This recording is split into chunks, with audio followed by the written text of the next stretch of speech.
जय माता दी। नमस्कार दोस्तों, नवरात्रि में किसी भी दिन चुपचाप माता दुर्गा का नाम लेते हुए गाय को खिला देना, ये एक चीज फिर देखना कैसे माँ दुर्गा आपकी सभी समस्याओं का संपूर्ण रूप से अंत कर देती है। दोस्तों, नवरात्रि का पावन पर्व शुरू हो चुका है। ऐसे में हर कोई माँ दुर्गा की कृपा पाना चाहता है, पर आज के इस समय में कई ऐसे लोग हैं जो अपनी समस्याओं से परेशान हैं पर उनका निवारण नहीं जानते। इसलिए आज हम आपको गुरुजी द्वारा बताए गए गाय से जुड़े एक ऐसे असरदार उपाय के बारे में बताने जा रहे हैं जिसको अगर आप इस शारदीय नवरात्रि में किसी भी समय कर लेते हैं तो माता दुर्गा आपसे खुश हो जाएगी और आपकी किस्मत चमक जाएगी और आपके घर से तुरंत ही हर प्रकार की गरीबी और हर प्रकार की समस्याओं दूर हो जाएगा। दोस्तों, यह उपाय आपको जरूर करना चाहिए क्योंकि यही एकमात्र ऐसा उपाय है जो कि आपको जल्द से जल्द धनवान और मालामाल बना देगा। इसलिए इस आसान से असरदार उपाय को जानने के लिए वासियों को आखिर तक जरूर देखें। और दोस्तों, अगर आप भी अपने जीवन में माता रानी की कृपा पाना चाहते हैं तो वीडियो को लाइक करके कमेंट में जय माता दी लिखना ना भूलें। और अगर आपने अभी तक शुभ मंगल चैनल को सब्सक्राइब नहीं किया है तो चैनल को जरूर सब्सक्राइब कर ले। दोस्तों, गाय के अंदर सभी देवी देवताओं का निवास माना जाता है, तो आप सुबह जो पहली रोटी बनाते हैं वो अगर गाय को खिलाते हैं तो सभी देवी देवताओं का आशीर्वाद मिलता है। गाय को गुरु के साथ जोड़ा गया है, यानी गुरु ग्रह के साथ, बृहस्पति ग्रह के साथ। इसलिए नवरात्रि के दिन गाय को रोटी पर एक चुटकी हल्दी डालकर खिलाए तो सुख संपत्ति धन ऐश्वर्य बढ़ता है, दुष्ट ग्रह शांत हो जाते हैं। जो लोग मानसिक रूप से परेशान हैं वह गाय को रोटी पर थोड़ा सा गुड़ रखकर खिलाएं, ये तो सकारात्मक ऊर्जा आती है, टेंशन खत्म होती है, स्वास्थ्य अच्छा रहता है। और अगर आपको लगता है कि आपके सभी ग्रह खराब है तो ऐसे में गाय को पहली रोटी रोज खिलाएं, सभी ग्रह धीरे धीरे हो शुभ हो जाएंगे। कभी कभी जीवन में लंबे समय से कोई शुभ मंगलकारी नहीं हो रहे होते हैं, तब ऐसे में आप गाय को रोटी खिलाएं, गाय के मस्तक को छूकर अपनी मन्नत कहे, प्रणाम करें, पैर छुए तो आपकी मन्नत जरूर पूरी होगी। तो यह था गाय को आप क्या खिलाए उसके बारे में, लेकिन गाय को क्या नहीं खिलाना चाहिए अब हम वो भी जान लेते हैं। दोस्तों, गाय को रोटी तो हर कोई खिलाता है, अब ये रोटी बासी बिल्कुल भी नहीं होनी चाहिए, यानी कि जो एक दिन की पहले की रोटी बनी रहती है और आप जो दूसरे दिन सुबह सुबह खिला देते हैं वो नहीं खिलानी चाहिए। कई बार आप रोटी बना लेते हैं और उस दिन गाय मिलती नहीं तो रोटी रखी रह जाती है, फिर वो अगले दिन गाय को खिलाने से गाय का अपमान माना जाता है, वो रोटी बासी कहलाती है। इसीलिए गाय को एक दिन पहले की बची हुई रोटी कभी नहीं खिलानी चाहिए। सड़ी गली चीजें, खराब चीजें गाय को कभी नहीं खिलानी चाहिए, इससे घर में परेशानी आती है। और अगर आप ऐसा करते हैं तो अपनी आदत को बदल दीजिए, इससे घर में तकलीफें आती है। गाय को हरा चारा तो हर कोई खिलाता है, हरा चारा आप खिलाते समय एक बात का ध्यान रखें, गाय को सबसे ज्यादा पीपल का पत्ता लोग खिलाते हैं, पर पीपल का पत्ता आप खुद से तोड़कर मत खिलाना। दूसरी बात, आप घर में सब्जी लाते हैं तो सागा जाता है तो उसमें से कुछ अच्छी चीजें तोड़ कर रखकर बचा कुछ आप गाय को ना खिलाए, आप जो देंगे वह गाय खा लेगी, लेकिन थोड़ी सी कुछ अच्छी चीजें मिलाकर गाय को खिला दीजिए तो ज्यादा फायदा होगा। गाय को दूध नहीं पिलाना चाहिए, आप दही चावल खिला सकते हैं लेकिन दूध ताजा हो या बचा हुआ, परंतु गाय को भूलकर भी मत देना। तो तीन चीजें गाय को नहीं खिलानी चाहिए, एक तो बची कुची रोटी नहीं खिलानी चाहिए, कोई भी अनाज बच जाए तो उसे दूसरे दिन गाय को नहीं खिलाना चाहिए, जैसे बासी चावल, बासी बची कुची रोटी नहीं खिलानी चाहिए। और अगर आप चारा खिलाते हैं तो सड़क गला मत खिलाइए, और अगर खिलाते हैं तो उसके साथ कुछ अच्छी चीजें मिला लें। और गाय को दूध भी नहीं पिलाना चाहिए, तो ये चीजें गाय को बिल्कुल भी नहीं खिलानी है, नहीं तो घर में गरीबी आती है, माता लक्ष्मी आपके घर में वास करना छोड़ देती है। दोस्तों, 84 लाख योनियों के सफर करके आत्मा अंतिम योनि के रूप में गाय का रूप धारण करती है। गाय लाखों योनियों का वह पड़ाव है जहां आत्मा विश्राम करके आगे की यात्रा शुरू कर दी है। दोस्तों, गाय का कोई अपशकुन नहीं होता, जिस भूभाग पर मकान बनाना हो तो वहां पर अगर आप 15 दिन के लिए गाय और बछड़ा बांध देते हैं तो वो जगह पवित्र हो जाती है। ऐसी जमीन से बहुत सारी असुर शक्तियां का नाश हो जाता है, क्योंकि गाय में सकारात्मक ऊर्जा का भंडार माना गया है। दोस्तों, गाय का मार्ग रोकना, अगर आप कहीं भी जा रहे हैं और गाय माता आपका मार्ग रोक दें तो यह बहुत ही शुभ माना जाता है। गाय और बछड़े का दर्शन एक साथ आपको हो जाए तो आपकी सफलता का प्रतीक माना जाता है। अगर आपके घर के आसपास गाय घूमती रहती है तो इसका मतलब है कि आपके घर से काफी सारे संकट अपने आप ही दूर होने वाले हैं और सुख समृद्धि पूर्वक जीवन आपको मिलता है। गाय के समीप अगर आप जाते हैं तो कई संक्रामक रोग, कफ, सर्दी, खांसी, जुकाम आदि आश्चर्यजनक रूप से अपने आप ही बिना दवाइयों के ही नाश हो जाती है। अगर आपको गाय अचानक से पूंछ मार देती है तो ये बहुत ही शुभ संकेत माना जाता है, और काली चितकबरी गाय का ऐसा करना और भी ज्यादा शुभ माना गया है। पंचगव्य जो होते हैं वह कई रोगों में लाभदायक है। पंचगव्य क्या होते हैं? गाय के दूध, दही, घी, मूत्र और गोबर, इन सभी को शरीर की रोग निरोधक क्षमता को बढ़ाकर रोगों को दूर करने वाला माना गया है। ऐसा कोई रोग नहीं है जिसका इलाज पंचगव्य से नहीं किया जा सकता। दोस्तों, आज के समय में लोग गाय माता की पूजा करने के बजाय, उनका सही उपयोग करने के बजाय उनको काट कर मार कर खाना ज्यादा पसंद करते हैं। शायद यह सुनकर आपको बुरा तो जरूर लगेगा, पर ये सच है। और गाय को रोटी देने से न केवल सुख समृद्धि की प्राप्ति होती है बल्कि बरकत होने लगती है। अगर आप गाय को पाल सके तो अच्छी बात है, लेकिन आज के मॉडल युग में जहां लोगों को शायद खुद के घर में रहने की जगह नहीं है, ऐसे में गाय को रखना थोड़ा कठिन और महंगा हो सकता है। ऐसे में आप गाय को रोटी तो दे ही सकते हैं। कम से कम रोटी देकर आप सुख समृद्धि को प्राप्त कर सकते हैं। आपके घर में बरकत होने लगती हैं। हमारे बुजुर्ग हमेशा कहते आए हैं कि गाय को रोटी खिलाना चाहिए, लेकिन समय के चलते गाय की सेवा हर कोई नहीं कर पाता। कम से कम रोटी तो आप खिला ही सकते हैं। अगर रोटी भी नहीं खिला सकते तो जैसे काफी सारे जो हमारे भाई बहन विदेशों में रहते हैं तो उनको गाय नहीं मिलती है, वह पूछते हैं कि हम कैसे गौ सेवा करें। आप ऐसा कर सकते हैं, आप गाय के नाम के पैसे निकालते जाएं और फिर आप चाहे तो कभी इंडिया आए तो आप गौशाला में दान दें, या फिर आप चाहे तो वहीं पर किसी गरीब को गाय के नाम की रोटियां खिलाएं, या फिर किसी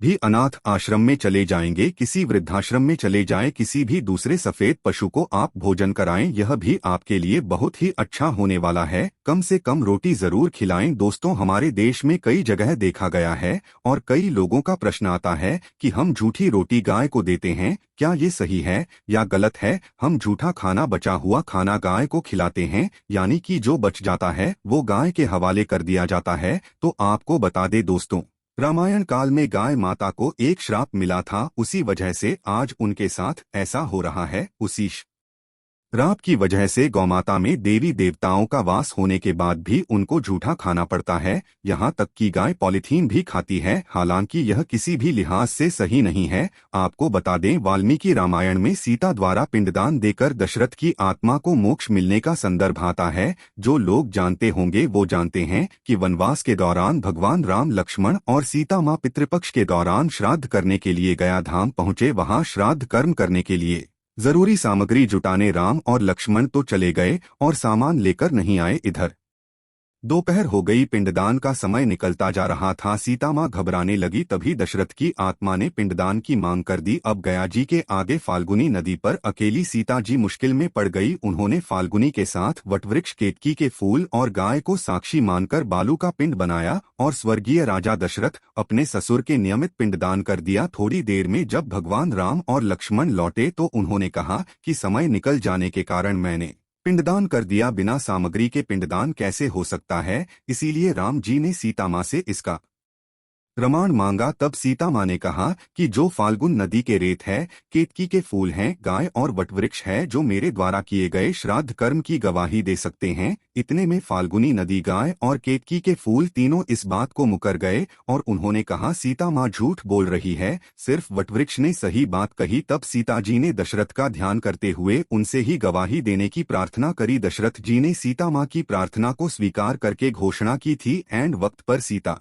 ने मुझे पिंडदान कर दिया। इस पर राम आश्वस्त हुए, लेकिन तीनों गवाहों द्वारा झूठ बोलने पर सीता जी उनसे क्रोधित हो गई और उन्हें श्राप दिया और फाल्गुन नदी से कहा कि जा, तेरा नाम सिर्फ नदी रहेगा, लेकिन तुझ में पानी कभी नहीं रहेगा। इस कारण आप भी जानते होंगे, जो लोग जानते हैं, फाल्गुन नदी आज भी गया में सूखी ही रहती है। गाय को श्राप दिया कि तू पूजा होकर भी लोगों का झूठा खाएगी, और केतकी के फूल को श्राप दिया कि तुझे पूजा में कभी नहीं चढ़ाया जाएगा। वट वृक्ष को सीधा माँ ने आशीर्वाद दिया कि उसे लंबी आयु की प्राप्ति होगी और दूसरों को छाया प्रदान करेगा, तथा पतिव्रता स्त्री तेरा स्मरण करके अपने पति की दीर्घायु की कामना करेंगी। यही कारण है गाय को आज भी झूठा खाना पड़ता है। केतकी के फूल को पूजा से दूर रखा जाता है। फाल्गुन नदी के तट पर जल नहीं है। सीताकुंड में पानी के अभाव में सिर्फ बालू या रेत में पिंडदान किया जाता है। दोस्तों, शास्त्रों के मुताबिक गाय माता में सारे देवी देवता निवास करते हैं।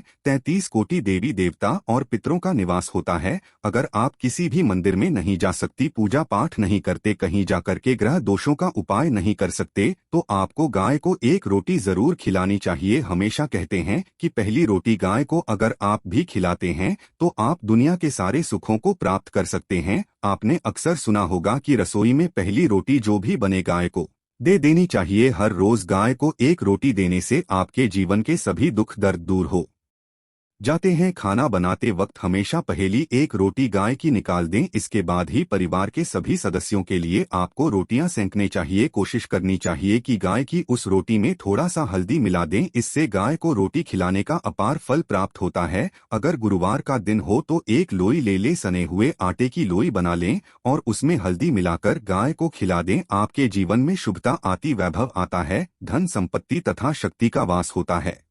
आप जो भी हासिल करना चाहते हैं जिंदगी में, तो आप देखेंगे कि आपको मिनटों में हासिल हो जाता है। तो दोस्तों, ये थे गाय से जुड़े कुछ उपाय जो आपको इस नवरात्रि में जरूर करने चाहिए। वहीं दोस्तों, माँ दुर्गा को लौंग का जोड़ा सबसे प्रिय है और उनकी पूजा में लौंग चढ़ाने का विशेष महत्व माना जाता है। नवरात्रि में लौंग के जोड़े के उपाय बहुत ही असरदार माने जाते हैं, इसलिए आइए आपको बताते हैं इससे जुड़े कुछ खास उपाय। आर्थिक संकट दूर करने के लिए लौंग का उपाय। नवरात्रि में माँ दुर्गा को प्रसन्न करने के लिए एक पीले कपड़े में लौंग का एक जोड़ा रखकर उसके साथ 5 इलायची और 5 सुपारी रखकर माँ दुर्गा को अर्पित करें। उसके बाद अगले दिन सुबह स्नान करके यह सामग्री कपड़े सहित अपनी तिजोरी में रख दे। ऐसा करने से आपके घर में सुख समृद्धि बढ़ेगी और माँ दुर्गा प्रसन्न होकर आपको आर्थिक रूप से संपन्न बनाएगी। नौकरी के लिए काफी दिन से हैं परेशान। अगर आप कई दिनों से नौकरी को लेकर परेशान हैं और काफी मेहनत करने के बाद भी आपको मनचाही नौकरी नहीं मिल पा रही है, तो नवरात्रि में रोजाना लौंग का एक जोड़ा अपने सिर के ऊपर से 7 बार उतारकर माँ दुर्गा के चरणों में अर्पित कर दें। ऐसा करने से आपकी नौकरी से संबंधित सभी समस्याएं दूर हो जाएंगी और आपको मनचाही नौकरी मिल जाएगी। राहु केतु के अशुभ प्रभाव को दूर करने के लिए उपाय। नवरात्रि में राहु केतु के अशुभ प्रभाव से मुक्ति पाने के लिए हर रोज लौंग का एक जोड़ा शिवलिंग पर अर्पित करें। ऐसा करने से भगवान शिव की कृपा आप पर होगी और कुंडली से राहु केतु के अशुभ प्रभाव दूर होंगे। रोजाना करें लौंग कपूर का धुआं। नवरात्रि के 9 दिनों में रोजाना लौंग और कपूर का धुआं पूरे घर में रोजाना करने से आपके घर से अशुभ ऊर्जा और नकारात्मकता दूर होती है। रोजाना सुबह 9 दिनों तक इस उपाय को करने से आपके घर से सभी प्रकार की नकारात्मकता कम होती है। दोस्तों, अब हम आपको राशि अनुसार कुछ सरल उपाय बताने जा रहे हैं जिससे आप माँ दुर्गा को खुश कर सकते हैं। मान्यता है कि इन सरल उपायों से माँ अपने भक्तों पर हमेशा मेहरबान रहती है और जातक के सभी कष्ट दूर करती है। मेष राशि वालों का स्वामी ग्रह मंगल है। इन्हें नवरात्रि के दौरान सिद्धिकुंजिका स्तोत्र का पाठ करना चाहिए और गरीबों की मदद करना चाहिए। मान्यता है कि ऐसा करने से माँ दुर्गा की कृपा हमेशा बनी रहती है। वृष राशि के लोगों का स्वामी ग्रह शुक्र है। मान्यता है कि नवरात्रि के दौरान सप्तश्लोकी दुर्गा का पाठ करने से जातक के जीवन की सभी समस्याएं दूर होती हैं। मिथुन राशि के जातकों का स्वामी ग्रह बुध है। इन राशि वालों को दुर्गा सप्तशती का पाठ करना चाहिए। मान्यता है कि ऐसा करने से गृह क्लेश से मुक्ति मिलती है और शत्रुओं से छुटकारा मिलता है। कर्क राशि के जातकों का स्वामी ग्रह चंद्रमा है। नवरात्रि के दौरान इन्हें माँ दुर्गा के साथ भगवान शिव की भी पूजा करना चाहिए। मान्यता है कि ऐसा करने से धन वैभव बढ़ता है और घर में खुशहाली आती है। सिंह राशि के लोगों का स्वामी ग्रह सूर्य है। इस राशि के जातक नवरात्रि के 9 दिनों तक सिद्ध कुंजिका स्तोत्र या रामचरित्र मानस का पाठ कर सकते हैं। मान्यता है कि ऐसा करने से माँ दुर्गा के साथ भगवान राम भी प्रसन्न होते हैं। कन्या राशि के व्यक्तियों का स्वामी ग्रह बुध है। नवरात्रि में रोजाना इन्हें दुर्गा सप्तशती का पाठ करना चाहिए। मान्यता है कि ऐसा करने से सभी कार्यों में सफलता मिलती है और जीवन की बाधाएं दूर होती है। तुला तुला राशि के लोगों का स्वामी ग्रह शुक्र है। इन हे नवरात्रि के दौरान सप्तश्लोकी दुर्गा का 8 बार पाठ करना चाहिए। कहा जाता है कि ऐसा करने से धन दौलत और मान सम्मान में वृद्धि होती है। वृश्चिक राशि के व्यक्तियों का स्वामी ग्रह मंगल है। नवरात्रि में दुर्गा सप्तशती और रामचरित मानस का पाठ करना चाहिए। मान्यता है कि ऐसा करने से इन्हें सुख सौभाग्य का वरदान मिलता है। धनु राशि के लोगों का स्वामी ग्रह बृहस्पति है। नवरात्रि के दौरान धनु राशि के लोग दुर्गा सप्तशती का पाठ कर सकते है। कहा जाता है कि ऐसा करने से घर में सुख शांति आती है और जीवन में क्लेश से मुक्ति मिलती है। मकर राशि वालों का स्वामी ग्रह शनि है। नवरात्रि में सिद्धिकुंजिका स्तोत्र या सप्तश्लोकी दुर्गा का 9 बार पाठ करना चाहिए। मान्यता है कि ऐसा करने से माता रानी प्रसन्न होती हैं और अपनी कृपा बनाए रखती है। कुंभ राशि के व्यक्तियों का स्वामी ग्रह कुंभ है। कुंभ राशि के लोगों को नवरात्रि में राम रक्षा स्तोत्र और माँ दुर्गा के नामों का स्मरण करना चाहिए। मान्यता है कि ऐसा करने से जीवन के सभी संकट दूर होते हैं। में राशि के जातकों का स्वामी ग्रह बृहस्पति है। इन्हें नवरात्रि के दौरान दुर्गा सप्तशती का पाठ करना चाहिए। मान्यता है कि ऐसा करने से घर में सुख शांति और खुशहाली आती है। तो दोस्तों, आपको हमारी वीडियो कैसी लगी हमें कमेंट में जरूर बताइएगा। साथ ही वीडियो को लाइक करके चैनल को जरूर सब्सक्राइब कर दे। धन्यवाद वीडियो के अंत तक बने रहने के लिए।